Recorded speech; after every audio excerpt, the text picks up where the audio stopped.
नमस्कार, मैं बब्बल शर्मा। आइए हम घनानंद के सवैयों की ओर चलते हैं। भोर ते सांझ लो कानन और निहारती बाबरी नेक नहारती, सांझ ते भोर लो तारिनी ताकि बुतारनी सो एक तारन टारती।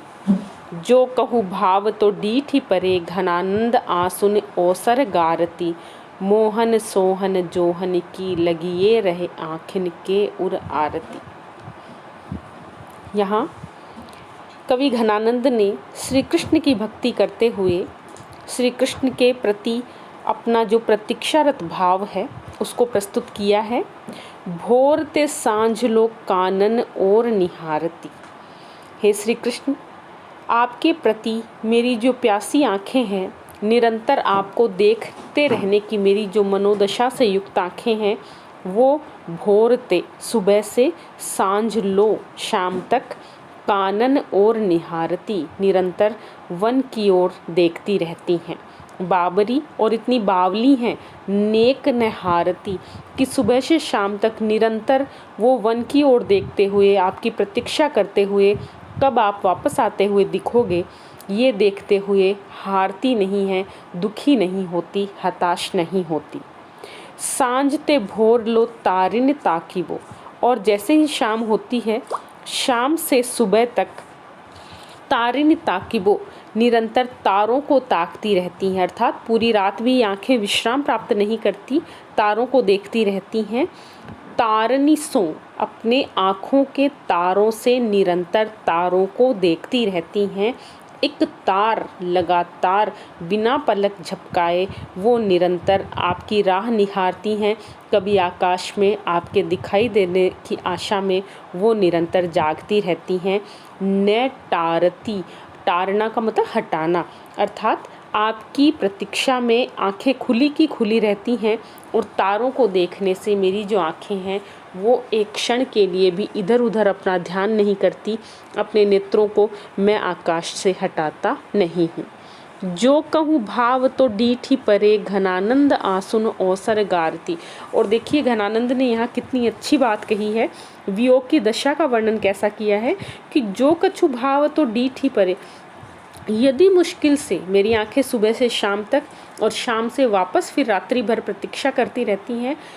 इस पूरी प्रतीक्षा में, इस पूरी अवधि में मेरी आंखें पल भर भी विश्राम को प्राप्त नहीं करती, लेकिन यदि कभी संयोगवश, कभी सौभाग्यवश यदि मेरी आंखें क्षण भर के लिए बंद भी हो जाती हैं, मुझे नींद आ जाती है और उस नींद में यदि कहीं भी भाव तो अर्थात मेरे मन भावन, मेरे मन को अच्छे लगने वाले श्री कृष्ण दीठी परे, दीठी का अर्थ दिखाई देना, दृष्टिगत होना, यदि कभी स्वप्न में आँख लगने पर प्रियतम के दर्शन यदि मुश्किल से मुझे हो जाते हैं, मेरी दृष्टि में यदि प्रियतम आ जाते हैं, तो घनानंद कहते हैं आंसुनी अवसर गारती, तो तुरंत श्री कृष्ण को देखते ही मैं भाव विवल हो जाता हूँ, मैं प्रेम से आप्लावित हो जाता हूँ, गदगद हो जाता हूँ और उस खुशी के अवसर पर आंसू, मेरे आँखों से आंसू निकल पड़ते हैं और जैसे ही आंसू निकलते हैं मेरा जो स्वप्न है वो भंग हो जाता है और प्रियतम के जो दर्शन मुझे संयोगवश प्राप्त हुए थे उस अवसर को भी गारती, ये मेरी जो बावली आँखें हैं वो गला देती हैं, उस अवसर को भी समाप्त कर बैठती हैं। मोहन सोहन जोहन की, मोहन श्री कृष्ण को, सोहन सामने, जोहन देखने की, श्री कृष्ण को अपने सामने पाने की, श्री कृष्ण को अपनी आँखों के सम्मुख देखने की जो मेरी ललक है, मेरी जो अभिलाषा है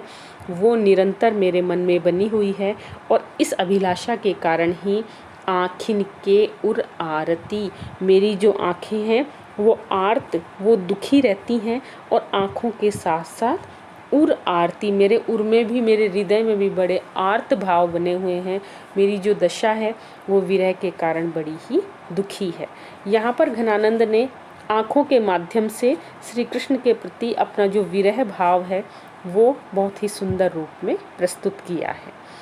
तारनी ताकी वो तारनी सो, यहाँ पर अनुप्रास अलंकार तो है ही है, लेकिन तारनी ताकी वो अर्थात तारों की ओर ताकती हूँ, तारनी सो तारों से, अपनी आँखों के तारों से। तो यहाँ पर तारिन और जो तारनी शब्द है यहाँ यमक अलंकार है। एक तारिन का मतलब तारों से है और एक तारणी का मतलब नेत्रों की जो पुतलियाँ हैं, नेत्रों के जो तारे हैं, उनसे यहाँ इसका अर्थ लिया गया है। अनुप्रास अलंकार का और वियोग श्रृंगार का बहुत ही भावपूर्ण वर्णन यहाँ घनानंद के माध्यम से हमें देखने को मिलता है। आइए अब हम अगले सवैये की ओर चलते हैं। सोए न सोएबो जागे न जाग, अनोखी लाग सु आँखिन लागी, देखत फूल पे भूल भरी यह शूल रहे नित ही चित पागी, चेटक जान सजीवन मूर्ति रूप अनूप महारस पागी, मौन वियोग दश दशानंद मोमति संग रहे अति खागी। यहाँ पर भी घनानंद ने वियोग की दशाओं का वर्णन किया है। घनानंद कहते हैं सोए न सोएबो, कि जो व्यक्ति प्रियतम से दूर हो जाता है और दूर होने पर उसकी जो दशा है वो कैसी होती है, उसका वर्णन वही व्यक्ति कर सकता है और उसको वही व्यक्ति अभिभूत कर सकता है, वही व्यक्ति अनुभूत कर सकता है जिसने खुद इस दशा को कभी भोगा हो। हम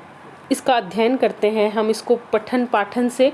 इसके किसी सीमित भाव तक पहुंच सकते हैं, लेकिन इसका जो मर्मांतक भाव है या जो गूढ़ रहस्य है वो अनुभूति किसी सहृदय पाठक को ही हो सकती है। सोए न सोइबो, कि प्रियतम से जब वियोग होता है, मेरे श्री कृष्ण से मेरा वियोग कुछ ऐसा है कि सोता हूँ तो न सोइबो, तो मुझे सोना प्राप्त नहीं हो सकता, अर्थात मुझे नींद नहीं आती है। जागे न जाग, और जागता रहता हूँ, जागृत अवस्था में हूँ, मैं चेतन अवस्था में हूँ, लेकिन इसके बावजूद भी चैतन्य नहीं हूँ, अर्थात मैं सांसारिक दृष्टि से तो जागा हुआ हूँ, लेकिन मेरे जागने में भी मेरी चेतना नहीं है, क्योंकि मेरा जो ध्यान है, मेरा जो मन मस्तिष्क है, वो पूरी तरह से श्री कृष्ण में समाया हुआ है। अनोखी लाग सु आँखिन लागी, हे श्री कृष्ण, जब से मैंने आपके रूप सौंदर्य को देखा है, जब से आपके मनोहारी रूप का मेरी आँखों ने पान किया है, तब से अनोखी लाग, एक अनोखी ही लाग, एक अनोखी ही लगन, एक अनूठा प्रेम इन आँखों को लग गया है कि न तो जागते हुए ये जागती रहती हैं और न सोने पर ही ये सोती हैं, अर्थात निरंतर आपके दर्शनों की प्यासी व्याकुलता में ये व्याकुल बनी हुई हैं, अतृप्त बनी हुई हैं। देखत फूल पे भूल भरी यह सूल रहे नित ही चित पागी,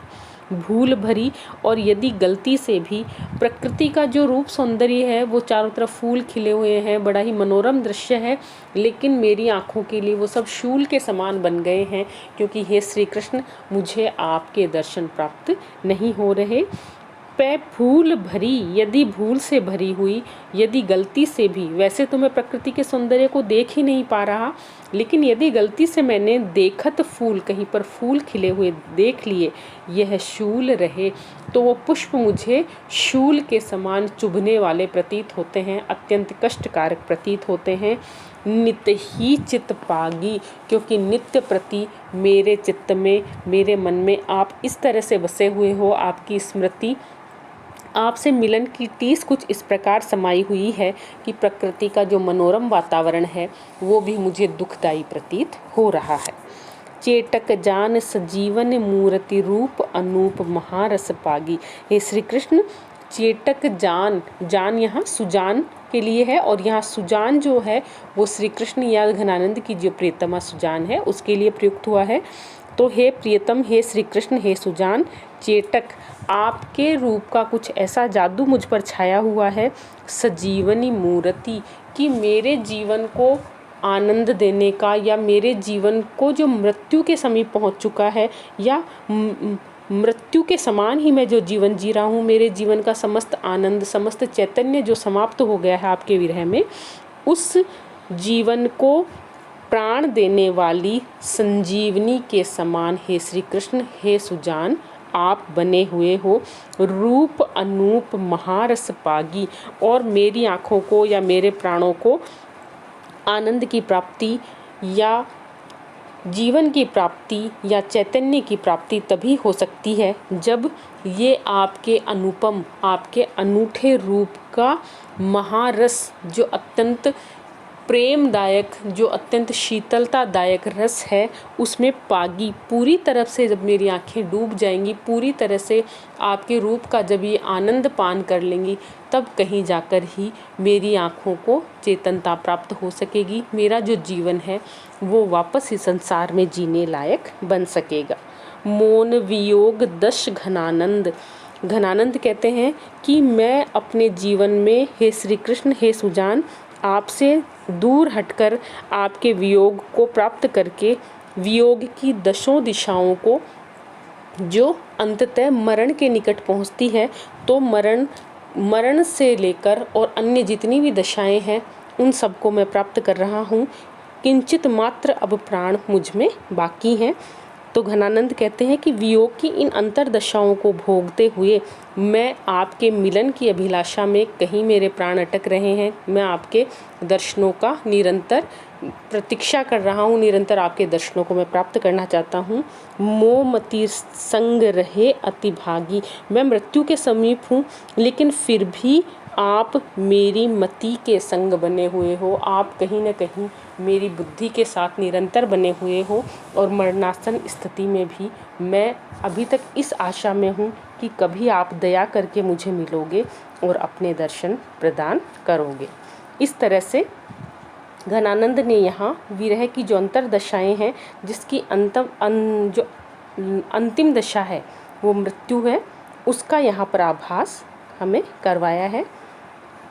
अनुप्रास अलंकार का वर्णन यहाँ पर और वियोग श्रृंगार का वर्णन हमें यहाँ ब्रज भाषा के माध्यम से देखने को मिलता है। आज के लिए इतना ही। घनानंद के अन्य सवैयों का अध्ययन हम अपने अगले वीडियो में करेंगे। तब तक के लिए धन्यवाद।